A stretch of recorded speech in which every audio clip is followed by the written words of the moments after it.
लेकिन पहले एक बड़ी खबर इस वक्त की। बड़ी खबर है दिल्ली दंगा केस को लेकर, और बड़ी खबर यह है कि अंकित शर्मा हत्याकांड में ताहिर हुसैन को दोषी करार दिया गया। कड़कड़डूमा कोर्ट की ओर से ये बड़ा फैसला है। ताहिर हुसैन को दोषी करार दिया गया है। कड़कड़डूमा कोर्ट ने पूर्व पार्षद को दोषी करार दिया है। ताहिर हुसैन समेत 5 लोग दोषी ठहराए गए हैं। दिल्ली दंगे में आईबी अफसर अंकित शर्मा की हत्या हुई थी और इस मामले में ये फैसला।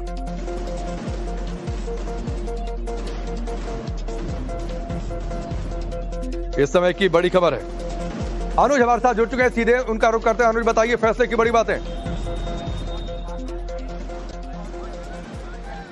जी बिल्कुल, ताहिर हुसैन समेत 5 लोगों को इस पूरे मामले में दोषी ठहराया गया है। जाहिर तौर पर इस पूरे मामले की अगर हम बात करें तो 11 आरोपी थे और जो सेक्शन इन पर लगाए गए थे वो कई धाराएं ऐसी थी जिसके तहत इन पर आरोप लगे थे, जिसमें जो सजा हुई है वो सेक्शन 188, 153A, 147, 148, 149, 302 के तहत जो है वो कहीं ना कहीं ताहिर हुसैन जो है इस पूरे मामले में दोषी। हालांकि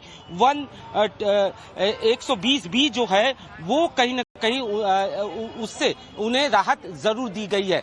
तो एक बड़ी खबर, जिस तरीके से दिल्ली दंगों की बात करें, अंकित शर्मा हत्याकांड की अगर बात की जाए, फरवरी 2020 में अंकित शर्मा की हत्या हुई थी। दिल्ली दंगों के दौरान नाले में उनकी लाश मिली थी और शव पर कई सारे चोट के निशान मिले थे। उसके बाद इस पूरे मामले में कई लोगों को गिरफ्तार किया गया था, जिसमें 11 लोग जो थे जिनको चार्जशीट किया गया था, उनमें 5 लोगों को, जिसमें ताहिर हुसैन जो कि आम आदमी पार्टी से पूर्व पार्षद थे, और जांच के दौरान ये बात सामने आई थी कि किस तरीके से इस पूरी हत्या की साजिश जो है वो रची गई थी, जिसके बाद ताहिर हुसैन समेत सभी आरोपियों को गिरफ्तार किया गया था।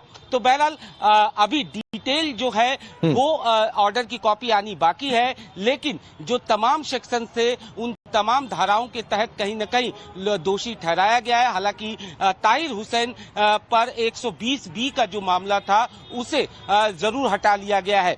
तो फिलहाल जब बताया ये भी जा रहा है कि जिस तरीके से आज इस पूरे जजमेंट की अगर हम बात करें तो जो बाकी आरोपी थे, जिसमें से 3 आरोपी कोर्ट में लाए गए थे, ताहिर हुसैन खुद उस दौरान कोर्ट में मौजूद थे और जैसे ही ये फैसला आता है कहीं न कहीं उनके चेहरे पर साफ तौर पर देखा जा सकता था कि किस तरीके से ताहिर हुसैन जो है वो उदास हो चुका था, एक तरीके से वो रोने लगा था। और जाहिर तौर पर ताहिर हुसैन की अगर हम बात करें तो पूरे मामले में, पूरे दिल्ली दंगों के दौरान जो ताहिर हुसैन का रोल सामने आया था वो कहीं न कहीं। और अनुज, जो बड़ी बातें आपने ठीक कहा कि फरवरी 2020 की ये पूरी घटना, जब CAA के विरोध में जो आंदोलन हुए थे उस दौरान दंगे भड़के थे, और उसके बाद अंकित शर्मा की जिस तरीके से हत्या हुई थी, इसमें जितने आरोपी हैं, हसीन, नाजिम, कासिम, समीर खान, अनस, फिरोज, जावेद, गुलफाम, शुएब आलम और मुंतजिम, ताहिर हुसैन के साथ ये सभी दोषी करार दिए गए हैं। क्या माने कितनी देर में डिटेल जानकारी आ सकती है कि आखिरकार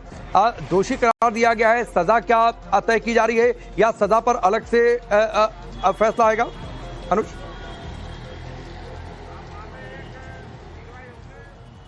निश्चित तौर पर अभी फिलहाल उन्हें दोषी ठहराया गया है। जाहिर तौर पर सजा पर फैसला जो है वो आना बाकी है कि आखिरकार इनको कितनी सजा जो है वो मिलेगी। लेकिन फिलहाल ये जो 5 आरोपी हैं ये दोषी ठहरा दिए गए, जबकि 6 आरोपियों को इस पूरे मामले में राहत मिली है, चूंकि 11 लोगों के खिलाफ चार्जशीट दाखिल किया गया था, जिसमें ताहिर हुसैन भी शामिल थे। तो जो 5 आरोपी हैं, ताहिर हुसैन, नजीम, कासिम, अनस और जावेद, ये 5 आरोपियों को दोषी ठहराया गया है। निश्चित तौर पर अब इनको कितनी सजा होनी है उसको लेकर फैसला आना अभी बाकी है। ठीक है, तो फिलहाल ठीक है, इंतजार करते हैं। जो बाकी आरोपी हैं, आपने उनका जिक्र किया अनुज, वो भी दोषी करार दिए गए हैं। क्या फैसला दिया जाता है